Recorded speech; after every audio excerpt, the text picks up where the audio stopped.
नमस्कार सगळ्यांचं स्वागत. आज आपण magnetic fields due to electric करंटचा 4 नंबरचं लेक्चर बघणार आहोत. पण 3 नंबरचा जो लेक्चर होता त्याच्यामध्ये मी ऑलरेडी तुम्हाला सांगितलं होतं की मोशन जी आहे चार्जची मॅग्नेटिक फील्डमध्ये ती सर्क्युलर किंवा हेलिकल असू शकते. त्याच्यामध्ये सर्क्युलर मोशनच्या वेळेस कंडिशन्स काय काय सांगितलं होत्या. यस, मॅग्नेटिक फील्ड आणि मोशन ऑफ चार्ज हे दोन्ही काय असायला पाहिजे एकमेकांना परपेंडिक्युलर. बरं, मोशन ऑफ अ चार्ज कशामुळे होऊ शकते याच्यावरती थोडासा बारीक विचार करा की चार्जला तुम्हाला एका ठिकाणी दुसऱ्या ठिकाणी मूव्ह करायचं. चार्ज केव्हा मूव्ह होतात आठवते का बघा. फॉर एक्झाम्पल करंट इलेक्ट्रिसिटीमध्ये काय होतं की चार्ज मुव्हिंग असतात. कशामुळे मूव्ह होतात बघा. आपण त्याला बॅटरी अप्लाय करतो किंवा पोटेन्शियल डिफरन्स अप्लाय करतो. पोटेन्शियल डिफरन्समुळे काय क्रिएट होतं बघा, electric field. Yes, the motivation for motion of a charge जे आहे ते इलेक्ट्रिक फील्ड आहे. पुन्हा एकदा व्यवस्थित बोलतो काय बघा. जर समजा चार्जला एका ठिकाणाहून दुसऱ्या ठिकाणी न्यायचं असेल तर त्या ठिकाणी किंवा चार्जला एका ठिकाणाहून दुसऱ्या ठिकाणी मूव्ह करायचं असेल तर तुम्हाला चार्जच्या अक्रॉस इलेक्ट्रिक फील्ड अप्लाय करणं फार गरजेचं आहे. चलो, व्हेरी गुड. म्हणजे इलेक्ट्रिक फील्ड असेल तर चार्ज काय होणार, मूव्ह होणार आहे. Very good. आणखी गोष्ट मागच्या वेळेस बघितली की जर समजा चार्जची मोशन ही मॅग्नेटिक फील्डला परपेंडिक्युलर असेल तर मॅग्नेटिक फील्ड त्या चार्ज वरती कंटिन्युअसली फोर्स ऍक्ट करणार आहे आणि हा फोर्स जो आहे तो त्या चार्जच्या मोशनला परपेंडिक्युलर असणार आहे.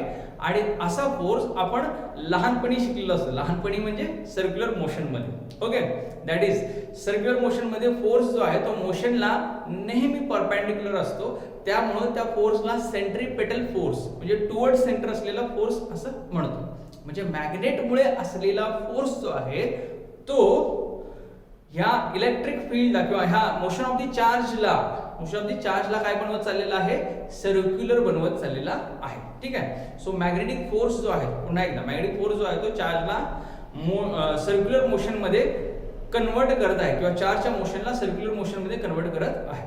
चलो, व्हेरी गुड. आता आपल्याला पॉइंट बघायचं आहे. पॉइंटचं नाव आहे सायक्लोट्रॉन. सायक्लोट्रॉन म्हणजे काय असतं बाळ, व्यवस्थित आहे का. सायक्लोट्रॉन शब्दाला थोडंसं स्प्लिट करूयात. सायक्लॉन आणि Tron is for charge. Electron असू दे नाही तर प्रोटॉन असू दे. ओके, हे चार्ज आहे म्हणजे सायक्लॉन ऑफ अ चार्ज आहे. Sorry, cyclone of a charge. Cyclone म्हणजे काय पुन्हा एकदा बाळ, चक्रीवादळ किंवा circular motion. Okay, so circular motion आहे कुणाची, चार्जची. म्हणजे याच्या अगोदरचा जो पॉइंट होता सेम त्याच प्रकारे याच्यामध्ये सुद्धा आपल्याला शिकायचं आहे. ओके, या ठिकाणी मी थोडीशी डायग्राम ऑलरेडी ड्रॉ करून ठेवलेली आहे. ओके, आता इथं बघा वरती आणि खाली इलेक्ट्रोमॅग्नेट बसवलेले आहेत. ठीक आहे. इलेक्ट्रोमॅग्नेट्स सपोज हा नॉर्थ असेल आणि हा साऊथ पोल असेल. आता याच्यातून काय बाहेर पडणार बा, लाईन्स ऑफ फोर्सेस बाहेर पडणार. सपोज लाईन्स ऑफ फोर्सेस अशा टाइप मध्ये बाहेर पडलेले आहेत. लाईन्स ऑफ फोर्सेस अशा प्रकारे बाहेर पडलेले आहेत. ठीक आहे. दे आर ट्रॅव्हलिंग फ्रॉम से कुठं कुठं चाललेले आहेत बा, नॉर्थ पोल पासून साऊथ पोल कडे चाललेले आहेत. ठीक आहे. फक्त हे सुरुवातीलाच तुम्ही ड्रॉ करून घेतलेलं असलं पाहिजे. ठीक आहे. आता याच्या बरोबर मध्ये इथे डीज बसवले. What is mean by D. D म्हणजे हॉलो डिस्क आहेत. काय बोलतो समजते का बघा, हॉलो डिस्क आहेत. डिस्क समजते सगळ्यांना. ठीक आहे. पण ही जी एक डिस्क आहे ही कट केली आहे बरोबर मधोमध. ठीक आहे. आणि त्यांच्यामध्ये थोडासा स्पेस क्रिएट केलेला आहे. तर मी या ठिकाणी ती डायग्राम ड्रॉ करतो बघा. ही एक डी आहे आणि इकडे आणखी एक डी आहे. ठीक आहे.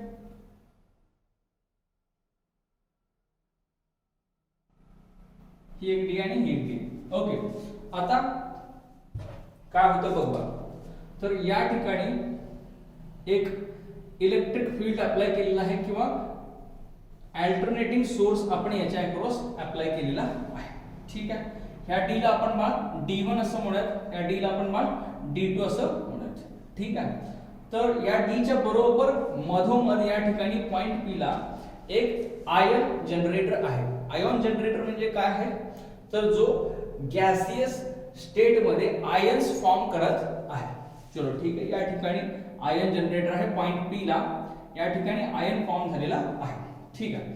आणि हा अल्टरनेटिंग इलेक्ट्रिक पोटेन्शियल जो डिफरन्स अप्लाय केलेला आहे AC व्होल्टेज सोर्स असं म्हणूयात, हा काय करायला कंटिन्युअसली याच्यावरती आणि याच्यावरती इलेक्ट्रिक फील्ड प्रोड्यूस करत आहे. ठीक आहे. आता काय होईल बघा, सुरुवातीला आपण असं मानू की या D ला D1 ला पॉझिटिव्ह पोटेन्शियल आहे आणि D2 ला काय आहे निगेटिव्ह पोटेन्शियल आहे. तर काय होईल बघा आता, तर हा पॉझिटिव्ह पोटेन्शियल असल्या कारणाने सपोज हा चार्ज जो आहे तो सुद्धा पॉझिटिव्ह असेल तर काय होणार आहे, पॉझिटिव्हला काय करणार आहे रिपेल, म्हणजे हा चार्ज जो आहे तो या डायरेक्शन मध्ये काय होणार आहे ऍक्सेलरेट होणार आहे. कोणाच्या दिशेला बा, हॉलो मेटॅलिक D2 च्या डायरेक्शन मध्ये. ओके, सो इकडच्या दिशेने चार्ज आला. पण मोशन जर समजा स्ट्रेट लाईन असेल आणि मॅग्नेटिक फील्ड जर त्याला परपेंडिक्युलर असेल तर मॅग्नेटिक फोर्स सुद्धा ऍक्ट व्हायला सुरुवात होते. आणि हा मॅग्नेटिक फोर्स जो आहे तो कसा दाखवला जाऊ शकतो बघा, मॅग्नेटिक फोर्स मॅग्नेटिक फील्ड खाली आहे, मोशन ऑफ चार्ज इकडच्या डायरेक्शन मध्ये, समजतंय का बघा. फोर्स कुठं असणार आहे या दिशेला, म्हणजे या चार्जला मॅग्नेटिक फोर्स काय करणार आहे असं गोल गोल गोल गोल गोल गोल फिरवून इथपर्यंत आणणार आहे. इथं आणल्यानंतर काय होतं बा, तर याची जी पोलॅरिटी आहे D1 आणि D2 ची ही रिव्हर्स होते, कारण हे अल्टरनेटिंग आहे. ठराविक टाइम नंतर हे रिव्हर्स होणार आहे, याला मायनस याला plus. Okay, so charge will again accelerate towards now D2. आता ते सॉरी D1 कडे हा चार्ज गेला. पण इथे गेल्यानंतर तुम्हाला माहित आहे की कंटिन्युअसली त्याच्यावरती काय मॅग्नेटिक फील्ड ऍक्ट होतं. मॅग्नेटिक फील्ड कुठे आहे बा, परपेंडिक्युलर असा वरून खाली. ठीक आहे, चार्ज कुठे चालला आता D2 च्या दिशेला. आता थंब कुठे आहे बा, तर या दिशेला, म्हणजे मॅग्नेटिक फोर्स याला काय करणार असं गोल फिरवून इथपर्यंत आणणार. बरं, इथं आल्यानंतर परत काय होणार बा, तर असं इथं इथं आल्यानंतर परत काय होणार आहे, तर हे याची पोलॅरिटी पुन्हा रिव्हर्स होणार आहे. दॅट इज हे प्लस झालं आणि हे मायनस झालं. त्यामुळे काय होणार आहे, परत चार्ज ऍक्सेलरेट होणार आहे D2 कडे.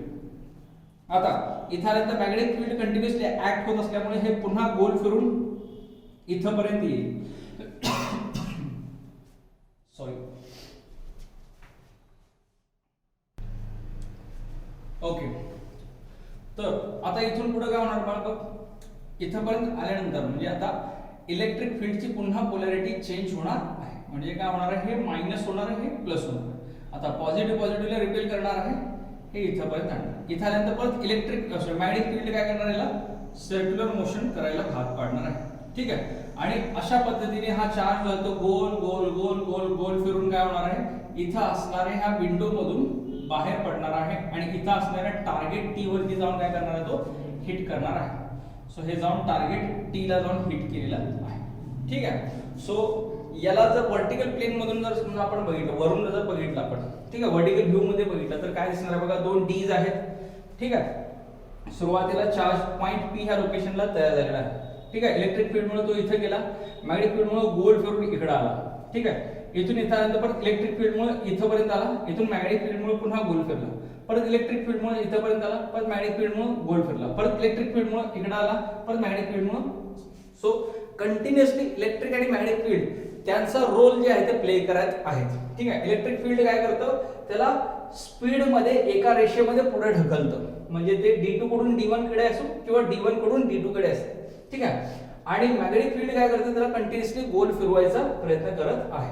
ठीक आहे, बरं, आता काही लोकांना कन्फ्युजन असेल की याचं टायमिंग कशा पद्धतीने सेट केलं असतं. तर याचं टायमिंग डिस्टन्स वगैरे जे आहे ते कॅल्क्युलेटेड असतं, म्हणजे चार्ज किती वेळामध्ये एका ठिकाणून दुसऱ्या ठिकाणी पोहोचेल, पुन्हा केव्हा रिव्हर्स करायचा आहे, ह्या सगळ्या गोष्टींचा बारीक अभ्यास करून मगच ह्या गोष्टी सेट केलेल्या असतात. त्यामुळे याचं जे रिव्हर्सल पोटेन्शियल रिव्हर्सल जे असतं ते फार एस्टिमेटेड आणि ॲक्युरेटली डिसाइडेड असतं. त्यामुळं चार्ज इथून इथपर्यंत जाताना पोलॅरिटी सेम राहते, पुन्हा इकडून इकडे येताना पोलॅरिटी रिव्हर्स होते, परत पोलॅरिटी रिव्हर्स होते. असे कंटिन्युअसली पोलॅरिटी रिव्हर्स झाल्यामुळे चार्ज जो आहे तो सर्क्युलर मोशन करण्यासाठी भाग पडतो. ठीक आहे, पण हे सर्क्युलर एक्झॅक्टली सर्क्युलर नाही. तर इथं हा सर्कल आहे, पण त्यापेक्षा हा मोठा सर्कल आहे, त्यापेक्षा हा सर्कल मोठा आहे आणि त्यापेक्षा हा सर्कल मोठा आहे. त्यामुळं या ठिकाणी टाइम पिरियड जो आहे तो कंप्लीट सर्कलसाठी ग्राह्य धरला जात नाही. तर टाइम पिरियड काढण्यासाठी काय केलं जातं, हाफ सर्कलसाठीचा टाइम काढला जातो आणि त्याला 2 ने मल्टिप्लाय केलं जातं. That will be the time period. Okay, आता याच्यामध्ये हा झाला कन्सेप्च्युअल पार्ट. आय होप तुम्हाला सर्वांना हा पार्ट समजलेला असेल.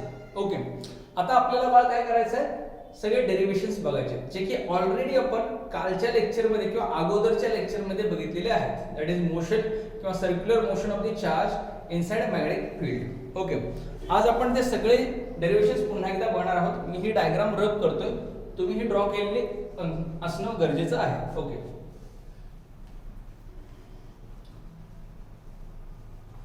बाय द वे एक मेन्शन करायचं राहिलं, हा लेक्चर जो आहे तो 2021 मध्ये रेकॉर्ड करत आहे. या वर्षीच्या बोर्डच्या सिलेबसला हा पार्ट जो आहे तो सिलेबस मधून डिलीट केलेला आहे, हा जो सायक्लोट्रॉन मोशन. पण हा पार्ट जो आहे तो आपल्याला कशासाठी लागणार आहे, कॉम्पिटिटिव्ह एक्झामसाठी लागणार आहे. त्यामुळे मी हा पार्ट शिकवत आहे. जर समजा तुम्ही 2022 ची तयारी करत असाल तर अजून सुद्धा काही शासनाने ठरवलेलं नाही, त्यामुळं हा पार्ट शिकून घेत चला, नोट्स लिहित चला. ज्या वेळेस ते डिलीट वगैरे करण्याचा निर्णय घेतील त्यावेळेस बघता येईल. Okay, so come back to the point. आता हे गोल फिरत आहे, गोल फिरण्याचा कारणीभूत कोणता फोर्स होता बा, मॅग्नेटिक फोर्स. म्हणजे या ठिकाणी पुन्हा एकदा कालच्या सारखंच magnetic force is equal to काय लिहायला पाहिजे बा आपल्याला, centripetal force. Okay, magnetic force किती असतो, QVB इज इक्वल्स टू, इकडे काय येणार आहे, mv²/r. ठीक आहे, सो v ला v कॅन्सल झालं, r चा फॉर्म्युला मिळेल, रेडियसचा फॉर्म्युला काय मिळणार बा, mp/q * b. चलो कोई बात नाही. नेक्स्ट आपल्याला आणखी काय काय काढता येते बघा याच्यावरनं. पहिली गोष्ट तर आपल्याला टाइम पिरियड फाइंड आउट करतात बघा. टाइम पिरियडचा फॉर्म्युला काय आहे बा, कॅपिटल टी. कालच शिकवलेलं बरं का सगळं.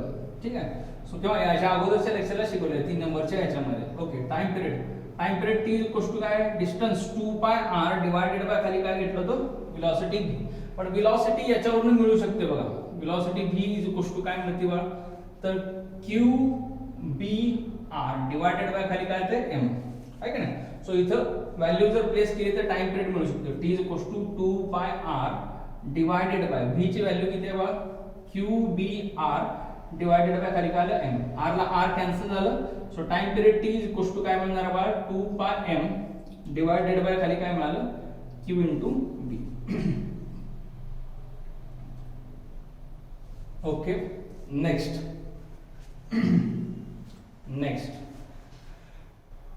टाइम पिरियड झाला तर फ्रिक्वेन्सीचा फॉर्म्युला काय मिळेल रे, फ्रिक्वेन्सी. ठीक आहे, मी जरा असं चेक करतो की स्क्रीनवरच्या गोष्टी दिसतात का मोबाईल मध्ये. येस, थोडासा भाग मला असं पुसावा लागेल इकडं, पण असू दे. n = 1/T. 1/T म्हणजे याचं उलटं करायचं. So frequency is equal to काय म्हणणार आहे बघा, QB divided by 2πm. Okay, हा एक फॉर्म्युला. नेक्स्ट आणखी काय काय शिकलो होतो बघा आपण काल. बरं, ओके, नेक्स्ट शिकलो होतो आपण कायनेटिक एनर्जी. कायनेटिक एनर्जी कशा पद्धतीने लिहू शकतो बघा आपण.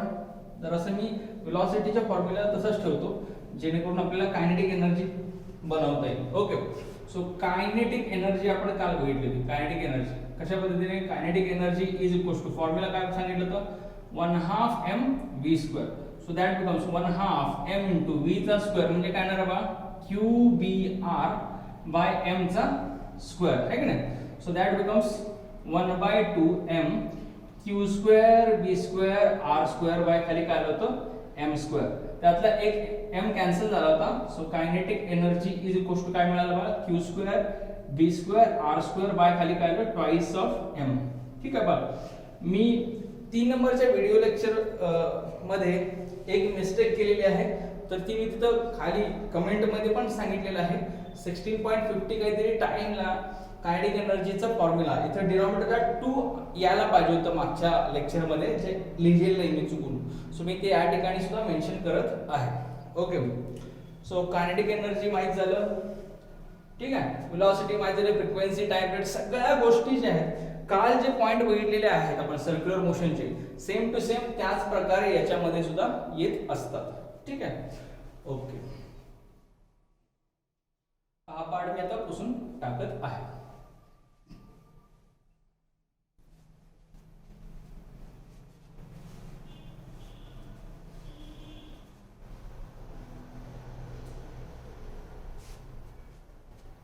तर आता बघा आपल्याला काही मल्टिपल चॉईस क्वेश्चन्स बघायचे आहेत.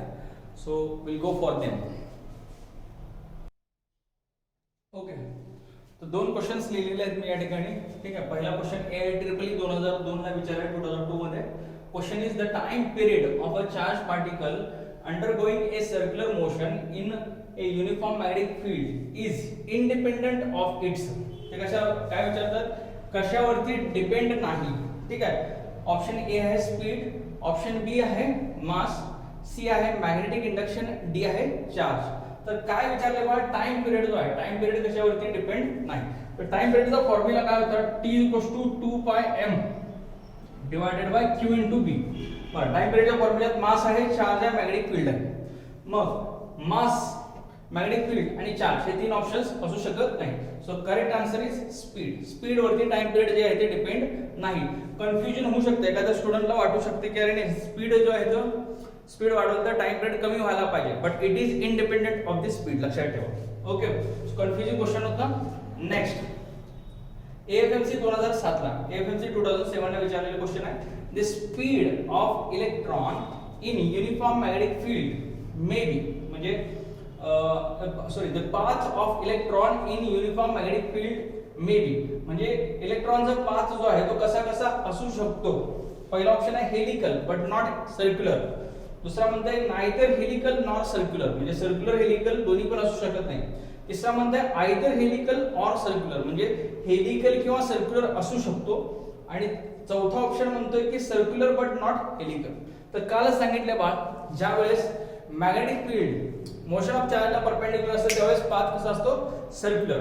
आणि जर समजा एखादा चार्जची मोशन अॅक्यूट किंवा ऑप्टिक्स अँगलला असते मॅग्नेटिक फील्डला, तर त्यावेळेस पाथ जो आहे तो कसा असतो, हेलिकल. म्हणजे ऑप्शन कोणता करेक्ट असणार आहे बाळ, तर ऑप्शन नंबर सी करेक्ट असणार आहे. Okay, will go for the next question now. Okay, now we'll go for the next question. That is, this question asked in MST CET 2009. ठीक आहे, was asked in 2009. CET मध्ये विचारलेलं आहे, Maharashtra CET मध्ये. Okay, in a cyclotron, a positron enters perpendicular to the magnetic field of induction 3.57 × 10⁻⁵ Tesla. What is the time taken by the positron to complete circular orbit? ठीक आहे, so time taken to complete circular orbit चा formula म्हणजे काय, quantity म्हणजे काय, तर time period विचारलेला आहे बघा. आणि टाइम पिरियडचा फॉर्म्युला ऑलरेडी मी तुम्हाला सांगितलेला आहे बघा. काय सांगितलेला formula, T = 2πm divided by खाली काय येणार आहे, QB. आता सगळ्या व्हॅल्यूज टाकायचं. 2 × पाय इज 3.14. मास ऑफ प्रोटॉन त्यांनी दिलेला आहे, किती दिला आहे बघा, 9.1 × 10⁻31 डिवायडेड बाय QB. Q म्हणजे किती बाळा, तर चार्ज घ्यायचा, चार्ज ऑफ इलेक्ट्रॉन किती घ्यायचं बाळा, 1.6 × 10⁻19 into magnetic field. Magnetic field किती घ्यायचं बाळ, तर त्यांनी दिलेलं आहे 3.57 × 10⁻5. हा स्ट्रेट फॉरवर्ड क्वेश्चन होता. व्हॅल्यूज प्लेस केली की आन्सर मिळते. आन्सर मिळते 10⁻6 सेकंड, म्हणजे 1 microsecond. You have to solve this as fast as possible. Okay, so option A correct येणार आहे. Will go for the next question now. हां, तर बघा क्वेश्चन काय बघा. This question was asked in IIT JEE 1986. खूप जुना प्रश्न आहे. ओके, एक्झाम्पल बघा, क्वेश्चन वाचतो मी. A beam of a proton with a velocity 4 × 10⁵ enters a uniform magnetic field of 0.3 Tesla at an angle 60 degree with a magnetic field. What is the radius of a helical path described by the proton? ठीक आहे, so खूप straight forward question आहे हा सुद्धा. तर काल मी तुम्हाला helical motion शिकवलेली होती, त्याच्यामध्ये मी तुम्हाला रेडियसचा फॉर्म्युला शिकवला होता बा. रेडियसचा फॉर्म्युला कोणाला आठवतंय का बघा, इथं सोल्युशन असेल इथं. ओके, काय होतं फॉर्म्युला, रेडियसचा फॉर्म्युला mv, नुसतं v येणार नाही या ठिकाणी, v sin θ डिवायडेड बाय खाली काय येणार आहे, qb.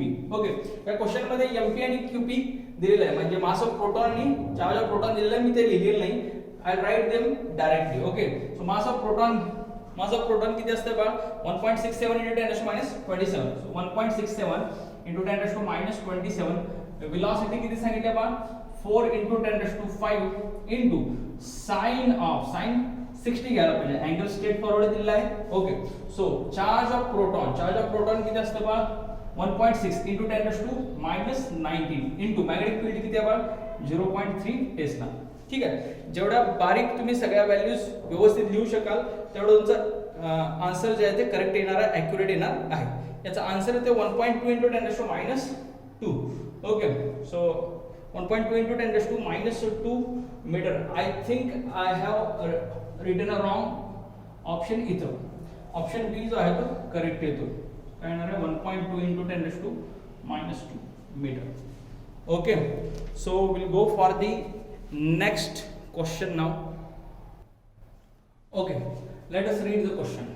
ओके, हा क्वेश्चन जो आहे तो CET 2012ला विचारलेला आहे. महाराष्ट्र CETला विचारलेला क्वेश्चन आहे. क्वेश्चन वाचतोय बघा. An electron of a charge E, mass m, is accelerated through a PD. PD म्हणजे potential difference of a V volts. It enters a transverse uniform magnetic field B and describes a circular path. The radius of the circular path is.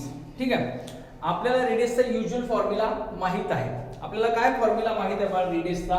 Radius r = mv/q × b. ठीक आहे, m mass of charge आहे, v velocity आहे, q magnitude of charge आहे आणि b magnetic फील्डचं magnitude आहे. ठीक आहे, so ह्या गोष्टी माहित आहेत. पण जर ऑप्शन्स आपण ऑब्झर्व केले तर याच्यामध्ये बाळ मास दिलेला आहे, v जे आहे ते पोटेन्शियल आहे. बरं का, कन्फ्युजन नको आहे. हे जे v आहे ते स्मॉल v आहे, दिस इज वेलोसिटी आहे, आणि हे जे पोटेन्शियल आहे ऑप्शन्स मध्ये जे काय दिलेलं आहे. ठीक आहे, सो e त्याचा चार्ज आहे. म्हणजे आपल्याला बेसिकली बाळ वेलोसिटीच्या टर्म्स मध्ये न लिहिता पोटेन्शियलच्या टर्म्स मध्ये फॉर्म्युलाला मांडायचा आहे. तर हे कसं करता येऊ शकते?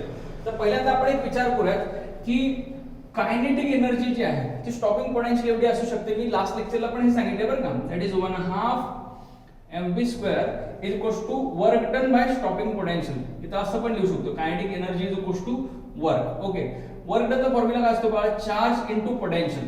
ठीक आहे, आता हा चार्ज जो आहे तो E एवढा मेन्शन केलेला आहे क्वेश्चन मध्ये, आणि पोटेन्शियल जे आहे ते कॅपिटल V नी. इथं कन्फ्युजन होऊन देऊ नका बरं का, वेलोसिटीचं स्मॉल v आहे, पोटेन्शियलचं कॅपिटल V आहे. ओके, कोई बात नाही. म्हणजे हे 2 वरती जाऊ दे, m खाली जाऊ दे. सो v² काय मिळणार आहे? EV डिवायडेड बाय खाली काय मिळणार आहे बा? सॉरी 2EV बाय खाली काय मिळणार आहे? m. ठीक आहे, तर समजा दोन्ही साइडला स्क्वेअर रूट घेतला तर काय मिळणार बा? v √√ काय मिळणार आहे? 2EV डिवायडेड बाय खाली काय मिळालं बा? v. कोई बात नाही. आता ही जी v ची व्हॅल्यू मिळालेली आहे, we can replace it here. म्हणजे r देअरफॉर काय मिळते बाळ बघ, m * v च्या जागी काय टाकशील बाळ? √2 बोला E × v divided by small m divided by. आता हा जो चार्ज आहे Q न घेता आपण E घेऊयात, कारण क्वेश्चन मध्ये तसं मेन्शन केलेलं आहे. डिवायडेड बाय खाली काय आलं? E × b. ओके, आता काय होईल बाळ? हे E ह्या E ला कॅन्सल होईल, पण हे E स्क्वेअर रूट मध्ये असल्यामुळे इथले आणखी एक स्क्वेअर रूट मध्ये E येणार. मग आता स्क्वेअर रूटच्या आतमध्ये आणखी एक गोष्ट बघा, इथला m जो आहे तो हा m ह्या m ला कॅन्सल होऊ शकतो, पण हा स्क्वेअर रूटला m आहे, so it will also go into the square root. म्हणजे स्क्वेअर रूट मध्ये कोण कोण आहे बाळ? तर मास आहे, 2 आहे, पोटेन्शियल आहे आणि चार्ज आहे. व्यवस्थित बघा, तर असं कन्फ्युजन होऊ शकतं. मास आहे, 2 आहे, पोटेन्शियल आहे आणि चार्ज आहे. स्क्वेअर रूटच्या बाहेर पण फक्त b आहे, तो पण डिनॉमिनेटरला. सो 1/b डिनॉमिनेटरला बाजूला घ्या. स्क्वेअर रूट मधल्या आतमध्ये असलेला टर्म दॅट इज मास आहे, 2 आहे, पोटेन्शियल आहे, डिवायडेड बाय खाली काय आलं? चार्ज. असं दिसणार आहे. याच्यासोबत सिमिलर दिसणारा ऑप्शन कोणता आहे बघ? तो ऑप्शन नंबर बी आहे. आय होप तुम्हाला प्रॉब्लेम समजला असेल. पहिल्या काही स्टेप्स मी इकडे लिहिलेत बघ, ह्या स्टेप्स समजून घ्या आणि ही व्हॅल्यू उचलून इथं प्लेस केलेली आहे. This is the value of velocity. वेलोसिटीची व्हॅल्यू जी आहे ती मी या ठिकाणी प्लेस केलेली आहे. ओके, सो नेक्स्ट क्वेश्चनला जाऊयात आपण. Okay, now we'll go for the next question. This question was asked in AIBMT 2015, All India Pre-Medical Test.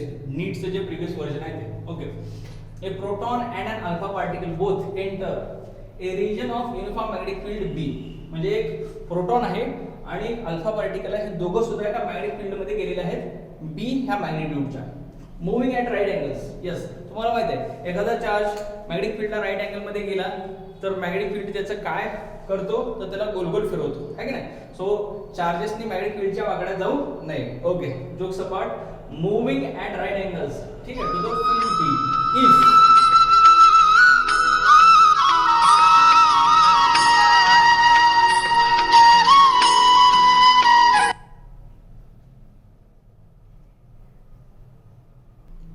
Okay, थोडंसं इंटरप्शन झालेलं आहे या ठिकाणी. पुन्हा एकदा क्वेश्चन रीड करतो. A proton and alpha particle both enter a region of uniform magnetic field B moving at right angles to the magnetic field B if the radii of the circular orbit of both the particles are equal. म्हणजे alpha particle आणि proton दोघांची radius काय same आहे.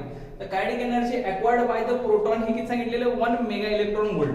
तर ते विचारतात की kinetic energy of the alpha particle किती असायला पाहिजे. ऑप्शन्स आहेत 1.5 mega electron volt, 1 mega electron volt, 4 mega electron volt किंवा 0.5 mega electron volt. Okay, now how to solve. Before solving you must remember the formula. तुम्हाला formula माहित असणं गरजेचं फार फार. कायनेटिक एनर्जी फॉर्म्युला मी तर कायनेटिक एनर्जी के असेल लिहितो बरं का. काय formula q square b square r square divided by खाली काय ते पहा ट्वाइस ऑफ m. ओके, आपल्याला रेशो काढायचा आहे. पण पहिल्यांदा काय फाइंड आउट करायचं kinetic energy of the alpha म्हणजे k alpha divided by k काय मिळत प्रोटॉन लिहत k alpha divided by k proton लिहत. ठीक आहे, आता मला सांग कायनेटिक एनर्जी चार्जला कशी प्रोपोर्शनल. दोन गोष्टी सांगितल्यात ना, अल्फा पार्टिकलचा चार्ज आणि अल्फा पार्टिकलचं मास. हे प्रोटॉनचं मास आणि प्रोटॉनच्या चार्ज सोबत कसं प्रोपोर्शनल आहे हे माहित असलं पाहिजे. बिफोर दॅट इथं क्वेश्चन कडे बघत kinetic energy is proportional to चार्जचा square and inversely proportional to काय ते बा मास. ठीक आहे, तर आपल्याला हे फाइंड आउट करायचं आहे. सो कसं होणार बघ कायनेटिक एनर्जी चार्जच्या स्क्वेअरला डायरेक्टली प्रोपोर्शनल आहे. म्हणजे q अल्फा बाय qp च्या स्क्वेअरला प्रोपोर्शनल आहे आणि मासला इनव्हर्सली आहे. म्हणजे मी कसं लिहिणार आहे mp divided by m alpha. हे समजलं बघा.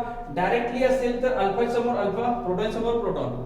इनव्हर्सली असेल तर काय येणार आहे अल्फा खाली गेला आणि प्रोटॉन वरती गेलं. कोई बात नाही. आता गोष्टी काय काय माहित असणं गरजेचं आहे बघा. पहिली गोष्ट माहित असली पाहिजे that is charge of alpha जो आहे, चार्ज ऑफ अल्फा जो आहे तो twice of charge of proton असतो आणि मास ऑफ अल्फा जो आहे तो 4 times the mass of proton असतो. ह्या गोष्टी तुम्हाला माहित असणं गरजेचं आहे. कारण अल्फा पार्टिकल म्हणजे हेलियमचा न्यूक्लियस आहे, त्याच्याकडे 2 प्रोटॉन आणि 2 न्यूट्रॉन्स असणार आहेत. त्यामुळे चार्ज जो आहे तो प्रोटॉनच्या काय असणार आहे बघा डबल. पण पार्टिकल्स चार्ज असल्यामुळे मास जे आहे ते काय आहे 4 टाइम्स. ओके, सो आता या ठिकाणी काय मिळणार आहे बघा k alpha divided by k काय मिळणार आहे प्रोटॉन इज इक्वल्स टू काय काय मिळेल बघ q alpha by qp, q alpha by qp. आता तुम्हाला माहिती आहे q अल्फा बाय qp काय मिळणार आहे बघा 2 बाय 1 चा स्क्वेअर इनटू इकडे mp बाय m अल्फा. तुला माहिती आहे mp by m alpha, mp by m alpha that becomes 1 by 4, that becomes 1 by 4. So हे 2 चा square that is 4 by 1 into 1 by 4 हे एकमेकांना कॅन्सल झाले. So k alpha is equals to काय मिळालं पाहिजे k प्रोटॉन. म्हणजे कायनेटिक एनर्जी दोन्हीची काय असायला पाहिजे सेमच असायला पाहिजे. मग इथं त्यांनी kinetic energy acquired by proton सांगितले 1 mega electron volt. Same will be the answer for alpha particle. Option number B हा करेक्ट आहे. आपण या ठिकाणी आज थांबूयात.